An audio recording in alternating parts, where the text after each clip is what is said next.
listening to Everyday Engineering, the City of Madison's engineering podcast where we talk about infrastructure.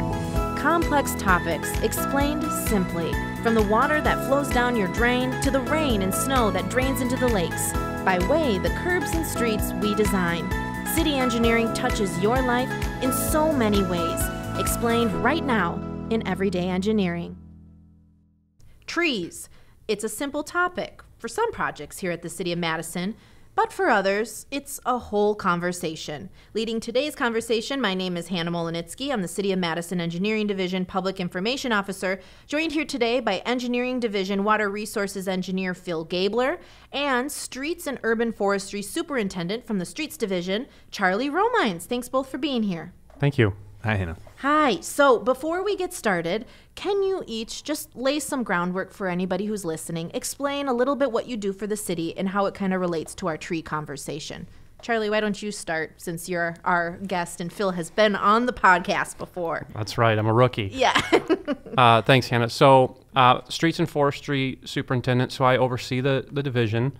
And the street side of the house, that is solid waste, recycling, collection, large items, leaf collection, yard waste, brush collection, minor street repair, street sweeping, and as we're taping this today, snow and ice as it gets ready to come in tonight is obviously one of the really big things that we work through every year. And then on the forestry side, our forestry unit in the city is a 38-person unit headed up by a city forester, they're involved, just like what it sounds, urban forestry throughout the city. The public trees are kind of their domain, although the focus really winds up kind of being in those terrace trees, that area between the curb and the sidewalk. Sure. Phil? So as a water resource engineer at the City of Madison, I do work on both flood reduction and a lot of water quality work. And there's a fair amount of crossover with trees. They are good for some aspects of stormwater management and also create a kind of a mess that has impacts on our water quality. So I've worked with the streets department and Charlie in particular with ways we can improve our leaf collection and also quantify the benefits we get from our efforts that we put forth now. Okay, so both very involved with trees or parts of them and how they're, I guess, serving our community and our space in our city. We're not just talking about, oh, there's a tree there, but like really, why is it there? Why is it staying there? Why does it need to be removed? And we'll get into that in just a bit. So trees, again, where do we begin? There's a whole conversation, maybe at the seed level, like that one. Let's lay it out what our goal is for trees when it comes to projects at the city. From what I understand, since being here, working at the City of Madison, we always try to minimize tree removal when doing construction or any sort of development at the city. Is that correct? Yeah, that is correct. Healthy trees are really held in high regard in any type of city project or projects that the city is involved with approving. And so from a city forestry standpoint, we have processes for public trees when they're part of a project that is identified, whether that is a street reconstruction, whether it is a private development, whether it is a private individual looking to perhaps remove a tree for a driveway or a business for signage. We get involved there. And yes, we try and protect healthy trees from removal at every chance we get. Yeah, I wanted to be clear about that. And on the construction side, when engineering works with forestry, when there's a street reconstruction project, right, there's utilities underground and the trees, they don't care. They put their roots around those utilities and they get enmeshed inside of the utilities in the right of way. Give them a hug.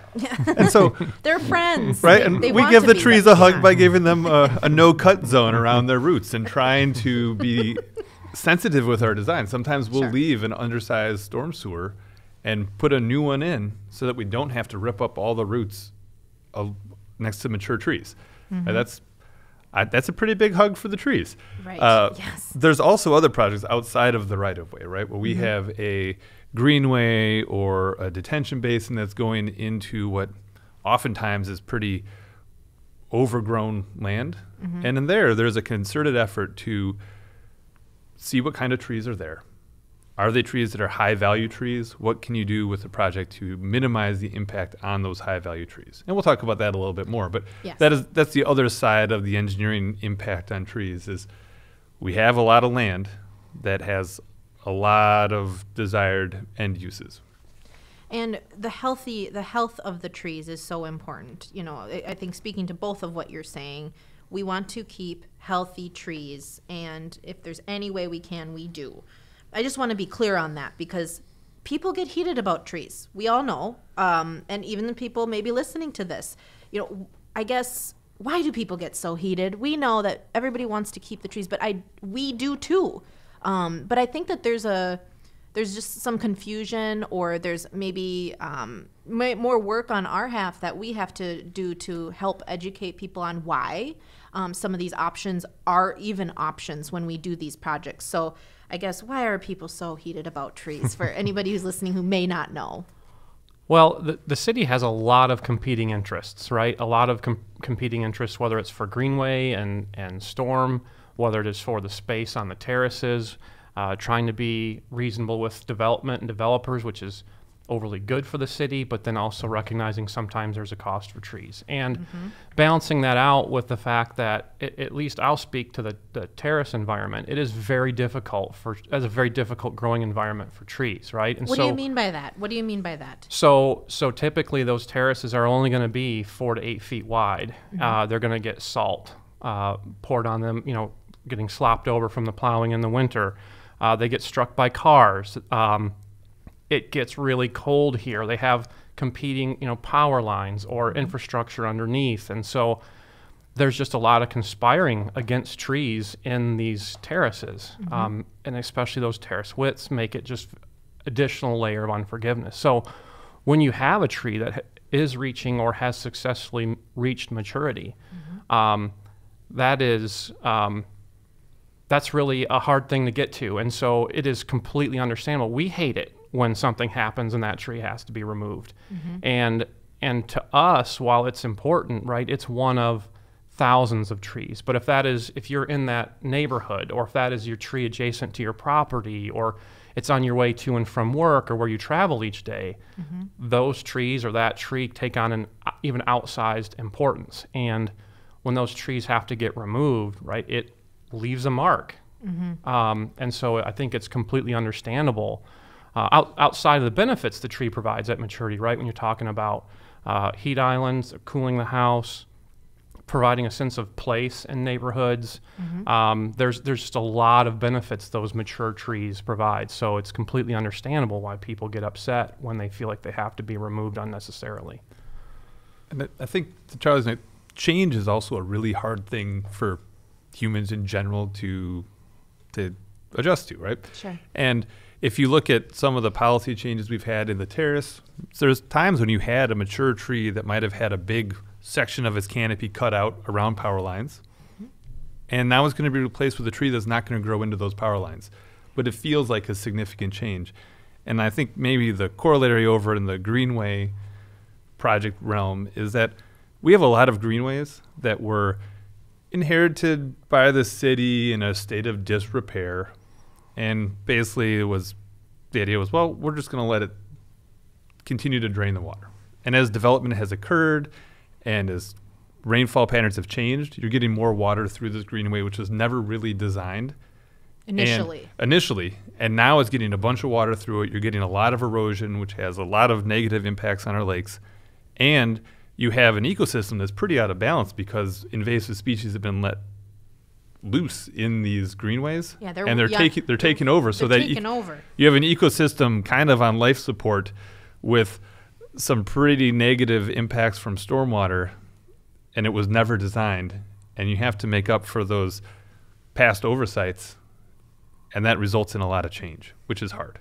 Greenways aren't just grassy or forestry-ish, pretty-ish, you know, spaces in the city. They actually do have a function, especially when it comes to stormwater. And I think a lot of people do not realize that, to say it most bluntly. So when we come in and we need to really take a look at all the trees and say, okay, is this greenway actually is it working how it's supposed to? Is it supporting the amount of runoff and sediment and everything that's moving through it? No. Why? Well, are roots exposed? Is there invasive species?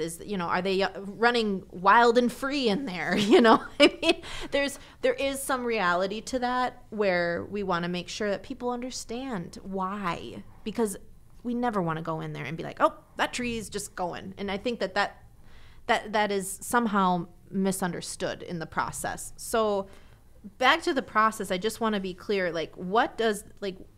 we always want to keep trees, but when we need to remove them, what does that process look like?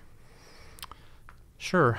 As it relates to right-of-way trees, typically that process would look like if city forestry identifies a tree that needs to get removed, we will provide notice to the adjacent property owners that tree would need to be removed, unless it's an emergency situation, like significant storm damage or something like that. Okay. And provide them a couple of days' notice that the tree would be removed, and then we go ahead and remove it.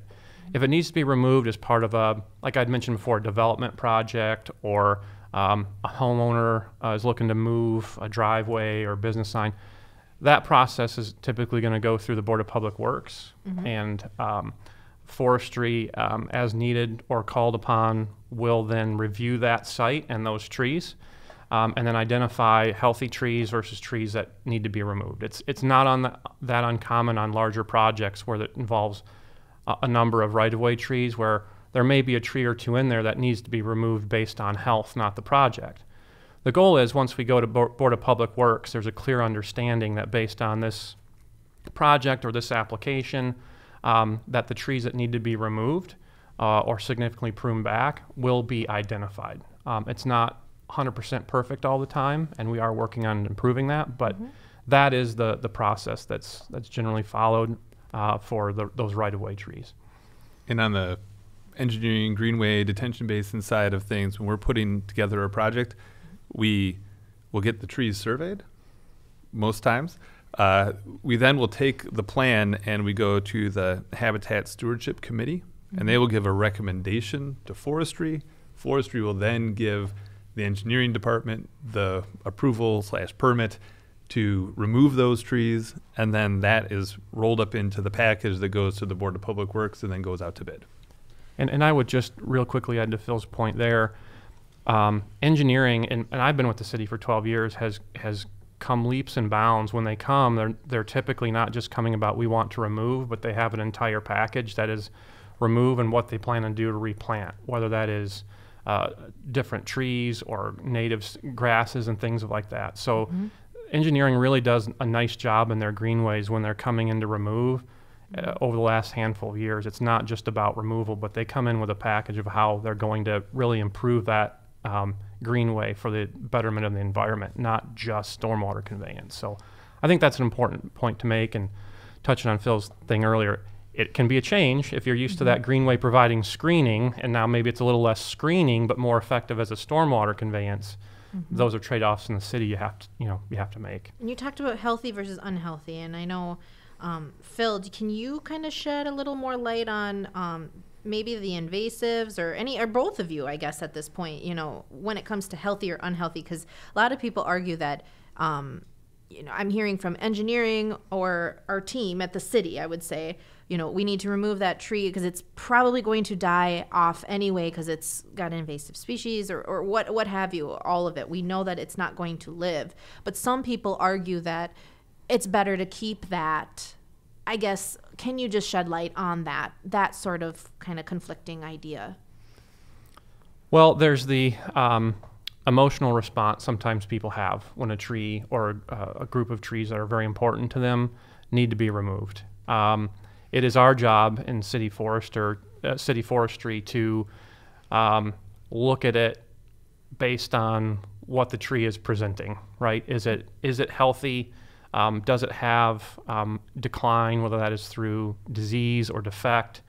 That means the tree is in enough decline or significant decline that it needs to be removed, and take a dispassionate look at it. And that understandably can be very difficult for someone, a resident or someone, to take that approach. And I think that's where a lot of times that conflict comes. And related to what we plant on the terrace and whether they're invasive, we plant on the terrace while we work.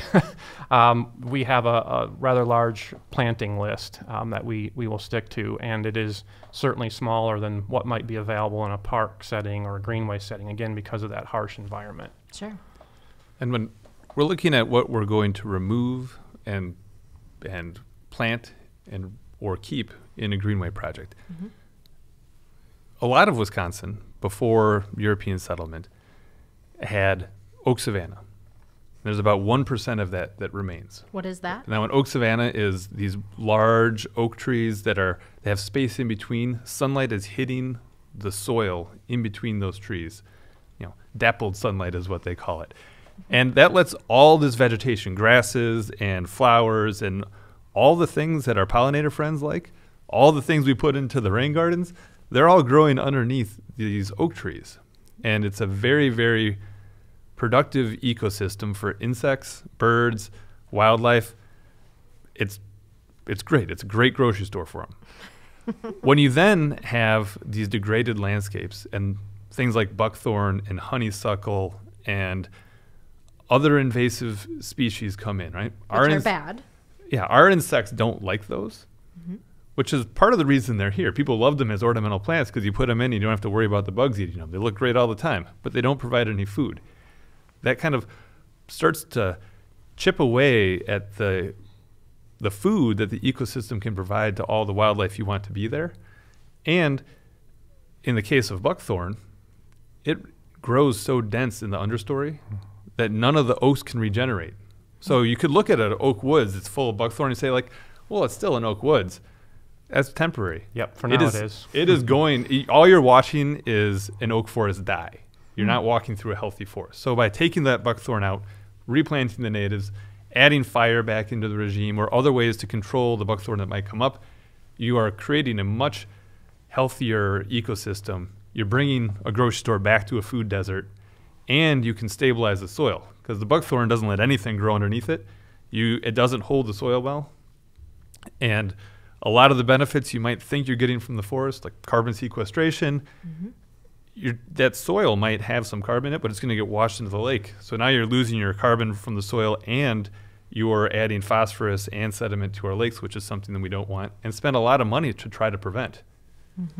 And a plug for my friends in Madison Parks. Our Madison Parks Conservation Unit does a great job with the conservation parks throughout the city, restoring oak savanna and a number of other types of conservation grounds. Paul Quinlan, Brandon Mann, and the staff there do a great job. So anybody who has interest in learning more about that or seeing those restorations happening should check out Madison Parks Conservation Group. These are all really good points, I think. Thank you for taking the time to actually explain that in a little more in detail, especially when it comes to buckthorn and all of these things, both of you. I think as we're wrapping up here, we kind of talked about native trees. Did you want to talk any more about that, Phil, or anything else we missed on that? Right. I'll say that there's more to the world than just oaks. Oaks are put on this pedestal. Oh, how can you say that? No, I love oak trees, right?